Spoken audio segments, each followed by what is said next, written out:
नमस्कार, target with आलोक के current update में आप सभी का स्वागत है। हमारा आज का विषय है status of leopard in India 2018। हाल ही में केंद्रीय पर्यावरण मंत्री प्रकाश जावड़ेकर ने भारत में तेंदुओं की स्थिति पर रिपोर्ट जारी किया है। इस मौके पर उन्होंने कहा कि पिछले कुछ वर्षों में बाघ, शेर और तेंदुओं की संख्या में हुई बढ़ोतरी इस बात का प्रमाण है कि देश में वन्य जीवों के संरक्षण के प्रयास अच्छे परिणाम दे रहे हैं, जिससे वन्य जीवों की संख्या और जैव विविधता में सुधार हो रहा है। भारत में तेंदुओं की संख्या में विगत 4 वर्षों के दौरान 60% की बढ़ोतरी हुई है। जहां वर्ष 2014 में इनकी संख्या 8000 के करीब थी, वह 2018 की गणना में बढ़कर 12852 हो गई है। भारत में सबसे अधिक 3421 तेंदुए मध्य प्रदेश में पाए गए हैं।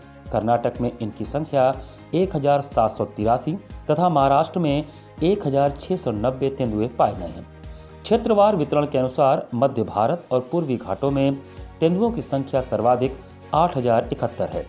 इस क्षेत्र में मध्य प्रदेश, महाराष्ट्र, राजस्थान, ओडिशा, छत्तीसगढ़, झारखंड, तेलंगाना और आंध्र प्रदेश आते हैं। Status of leopard in India 2018 report में कहा गया है कि शिवालिक के पहाड़ी इलाकों एवं गंगा के मैदानी क्षेत्रों में करीब 1253 तेंदुओं के होने का अनुमान है। इसमें उत्तर प्रदेश, उत्तराखंड और बिहार के क्षेत्र शामिल हैं। पश्चिमी घाट क्षेत्र, जिसमें कर्नाटक, तमिलनाडु, गोवा और केरल के क्षेत्र शामिल हैं, वहां तेंदुओं की संख्या 3387 है। पूर्वोत्तर के पहाड़ी क्षेत्रों में सिर्फ 141 तेंदुए पाए गए हैं।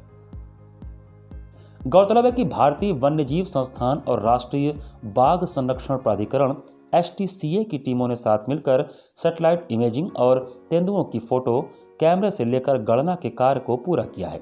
इस गणना में एक खास प्रकार के सॉफ्टवेयर का भी इस्तेमाल किया गया है, जिसमें त्रुटियां कम हुई हैं।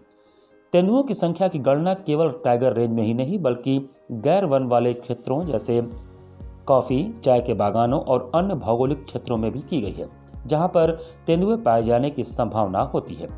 गणना में हिमालय के ज्यादा ऊंचाई वाले क्षेत्र और ज्यादा शुष्क क्षेत्रों को शामिल नहीं किया गया, क्योंकि इन क्षेत्रों में तेंदुए पाए जाने की संभावना बहुत कम है। पर्यावरण मंत्री ने बताया कि जिस वैज्ञानिक तरीके से बाघ संरक्षण और निगरानी की गई, उसका फायदा पूरे पारिस्थितिकी तंत्र को हुआ है। इससे तेंदुओं की संख्या में वृद्धि दिख रही है और आगे आने वाले समय में the national tiger conservation authority और wild life institute of India दूसरी प्रजातियों के बारे में भी जानकारी साझा करेंगे।